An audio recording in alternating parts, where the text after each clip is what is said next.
Hey everyone, welcome to this week's episode of Handy Mandy TV.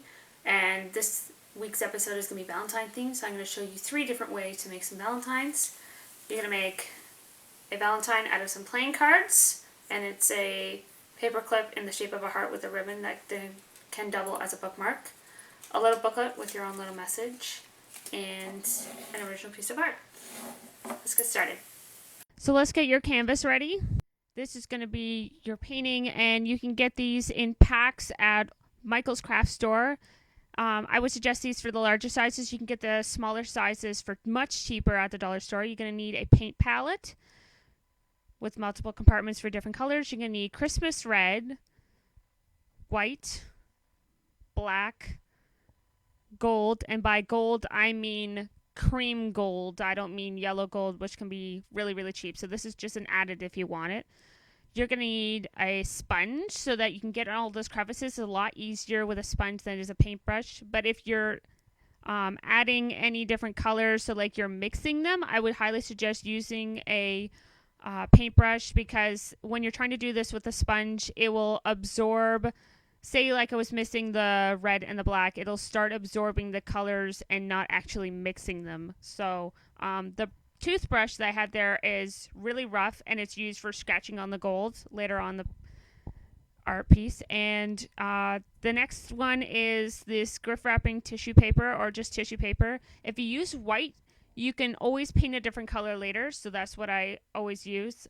So you're going to be paper mashing this with white glue from the dollar store, just cheap stuff, equal parts glue to equal parts water, and you're going to put it in a small little container and using a brush to put it on. And I'm going to be putting some more texture on with yarn, and I just happen to have red yarn, so I don't have to paint it. But I'm going to paint it first before I put the yarn on. So you also want to have a personal message, so like a poem that you wrote. I am going to use the song by Jesus Culture, Your Love Never Fails. And although lyrics are representative of my faith, it is a very universal message that you can use yourself.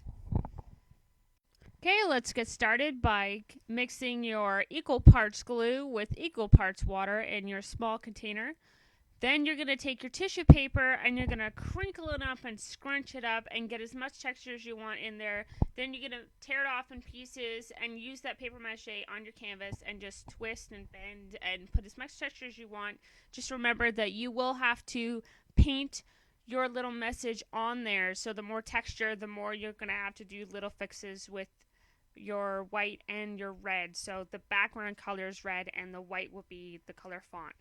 Alright, so you want to get some paintbrushes that are super, super small. And I don't mean wide, I mean like long and narrow. And using acrylic paints, you will have to, because the paint will harden over time, because it will take you a while to start painting all these letterings. You will need to clean that brush occasionally because the acrylic paints will harden. Now, a couple tricks that I'm going to tell you to help you out with writing all this is, first, to do what I chose was to do large fonts, like the large capital cursive letters for the important words, and then all cursive for the small. I also used a ruler to keep everything in line and to help me scrunch everything up and keep it even so it wasn't being lopsided, unless of course that's what you were trying to get the effect of. Also, I made sure to stagger where the sentences started and ended. All of them continued to the far right of the canvas, but where they started on the left around that heart, that's why I staggered, just to make it a little more interesting. Little words like in, the, and I didn't bother to put capital letters on. Also, this heart was just paper mache on as well as the tissue paper, and I did it after I painted the background because I didn't want any little white specks to show up or have to repaint. So do the background first before the heart. As I'm doing this right now, you can see I'm trying to cursive this. You want to only take the ruler away when you're doing like the letters that will continue underneath, like the bottom of the G or Y, those kind of letters, or J's. You can take the ruler away as well for the large colored fonts, because if you want to go underneath.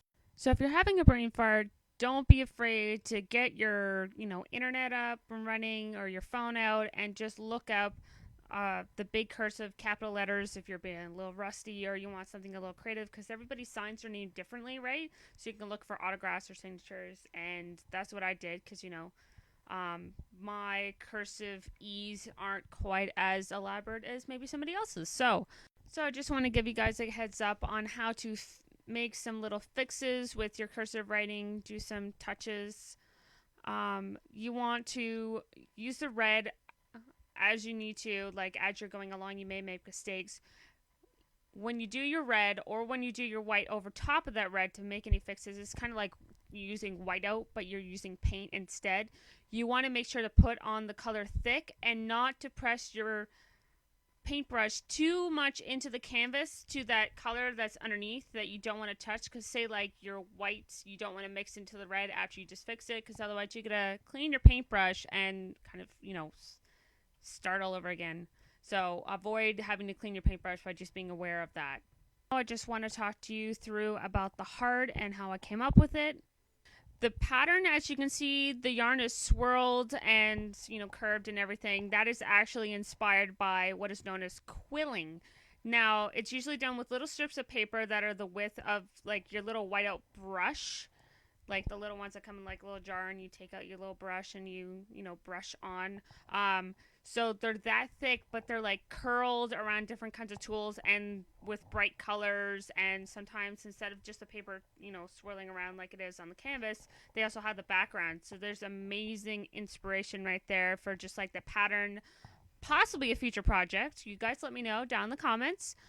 So I just took inspiration from that, and of course this is done out of yarn. I did make sure that, say like when I'm doing the outside outline of the heart and it crosses over at the very bottom point, that I overlapped it so that if I needed to adjust the shape or anything as I'm doing the inside, that I had excess, and I made sure to have excess on all those little pieces of yarn in case I needed it. So once everything was laid out, then I snipped it all down to size and made sure it fit and tweaked and everything, and then I painstakingly used the paper mache to put it down. And of course you will go through a fair amount of paper mache, which of course is fine because glue and water is pretty cheap. So if you haven't noticed, I'm rocking out an awesome pair of headphones, which are a gift from my youngest brother Kevin, and I'm actually listening to a Christian group that are techno dance kind of genre, and they're known as Capital Kings. My other favorite group is Family Force 5, so I obviously highly recommend them. With painting this, you're going to be spending a lot of time, so just give yourself some music to listen to, something that's upbeat, because it'll just keep you going. Now, as you notice, I am painting the final stages of my painting, and you want to pick like one kind of verse that's really going to stand out to whatever kind of a message that you're putting on here, this personal message or poem or song lyrics. Maybe it's, your boyfriend or girlfriend and it's your special song. So just pick one line to stand out. And of course, I'm staggering it. It's almost like they're on two separate lines, but they're all one sentence, and just make it much larger so that it stands out. And of course I'm putting it on the bottom because there's space so that they goes all the way across. So here we come to the final stages of the painting, and this is of course optional. This is just something to put it over the edge or just make it sparkly. If you want glitter instead of gold paint, I'm using the toothbrush, and the bristles are very spread out. They're not like hard and in the stiff little shape that usually toothbrushes come in when they're brand new. So a really rough toothbrush, of course, I use it for cleaning to get in the cracks around the house, so you can just use it for painting as well. And I'm just kind of scratching on and dabbing and whatnot the gold into certain areas, just to bring it a little bit more life. So that's it for this week's edition of Handy Mandy TV. And for the playing card Valentines, those will be on handymandytv.weebly.com under exclusive content. So I hope you guys will check that out. I'm hoping to add it to Pinterest. And if you guys have any requests or anything like that, just put it in the comments below. I'd love to hear from you guys. Happy Valentine's Day!